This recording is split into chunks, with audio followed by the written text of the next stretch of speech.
सरकार उम्र कैद की सजा हो देती तो मेरे जीवन की सबसे तकलीफ की दिन होती, लेकिन अंग्रेज सरकार ने जो मुझे फांसी की सजा दिया है, मैं इसे हंसते हुए इसे नमन करता हूँ। और इस क्रांति से निश्चित रूप से आने वाली वो हर माँ जो है वो करेगी कि हमारे देश में भगत सिंह जैसे ऐसे लोग जो है कि देश के लिए कुर्बानी देने के लिए तैयार।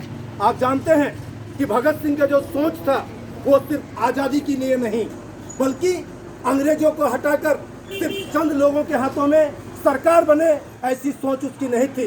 उनका सोच था कि हम अंग्रेज को तो यहाँ से खेदे, लेकिन यहाँ पर जो सरकार बने, जो हमारे देश में शासन चलाए, वो गरीब, किसान, मजदूर, छात्र, नौजवान की हो, ऐसी आज़ादी की कल्पना भगत सिंह ने किया था। लेकिन आज जिस तरह से जो आज़ादी का कल्पना किया था, आज भी हमें वो आज़ादी नहीं मिल पाई है। भगत सिंह का जो सच्चा आज़ादी था वो हमें आज भी नहीं मिला। आप जानते हैं कि यह भगत सिंह थे, जब अंग्रेज के लाला लाजपत राय की जब हत्या हो जाती है, उस हत्या के विरोध में इन लोगों ने जिसको मारने का प्लान बनाया था, लेकिन गलती से वो दूसरे व्यक्ति को सरेंडर का जो कि हत्या किया गया। उस हत्या में सबसे पहला गोली चलाने वाले खुदीराम थे।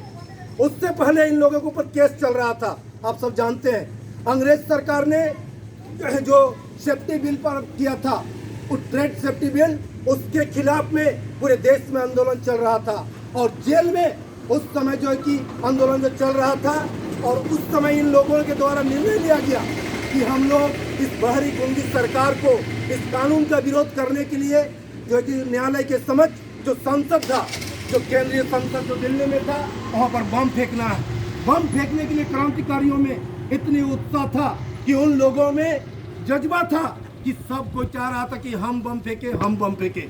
लेकिन उसमें तय हुआ कि वहाँ पर सिर्फ बम फेंक के हमें फरार नहीं होना है, और हमें बम फेंकना है किसी को मारने के लिए नहीं, बल्कि जो बाहरी अंग्रेज सरकार है, उस अंग्रेज सरकार को जो है कि ध्यान आकृष्ट करने के लिए भारत की जनता जाग चुकी है, अब तुम यहाँ से भागो। इस चीज के लिए वहां पर बम फेंका गया था।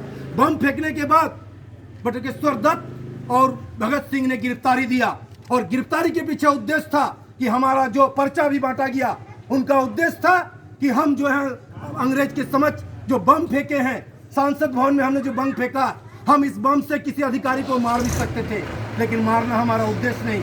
हमारा उद्देश्य था बाहरी सरकार को ही करने के लिए। इसके आधार पर वहां पर बम फेंका गया, और जब फांसी की तारीख मुकम्मल हुआ, जब फांसी का डेट आया, उस समय भगत सिंह से पूछा गया कि आपका अंतिम इच्छा क्या है। सब फांसी जिन पर दिया जाता है उनका अंतिम इच्छा पूछा जाता है। भगत सिंह को जब पूछा गया आपका अंतिम इच्छा क्या है, भगत सिंह ने कहा, एक क्रांतिकारी दूसरे क्रांतिकारी से बात कर रहा, बस हमें उनसे कुछ मिनट बात करने का मौका दिया जाए। उस समय जेल के एक किनारे में भगत सिंह जो है लैलिन का किताब पढ़ रहा था, और जब वो किताब पढ़कर निकला, तब उनको जब फांसी देने की बारी आई तो उन्होंने तीनों जो फांसी हुआ, सुखदेव, राजगुरु और भगत सिंह, इन तीनों ने उस फांसी के फंदे को चूम कर जो है कि अपने प्राणों की आहुति दी। तब से आज 90 वर्ष हो गया।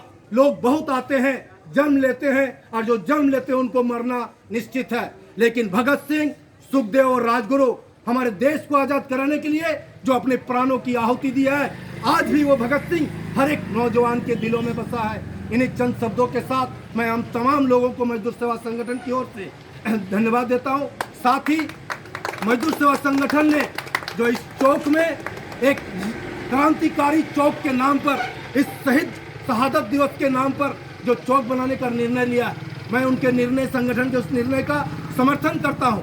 साथ ही कहता हूं कि कमेटी अगर वो राधा रानी मंदिर में बनाते हैं तो राधा रानी कमेटी के मंदिर में विचार करके, यह सामने जो जगह है, ये निश्चित रूप से आने वाले दिनों के लिए और नौजवानों को, बुंडू में आज एक भी भगत सिंह का चौक नहीं है, इसलिए यह निर्णय का मैं समर्थन करता हूँ। लेकिन हमें ऐसा कार्य करना है जिससे सभी को समर्थन में लेकर, इसलिए कमेटी के लोग, अन्य लोग हैं, उनसे विचार करने के बाद, इसलिए आज हम लोग जो है कि स्मारक का आधारशिला रखने की जो बात आ रही थी, उसको हम लोग आज पोस्टपोन करते हैं।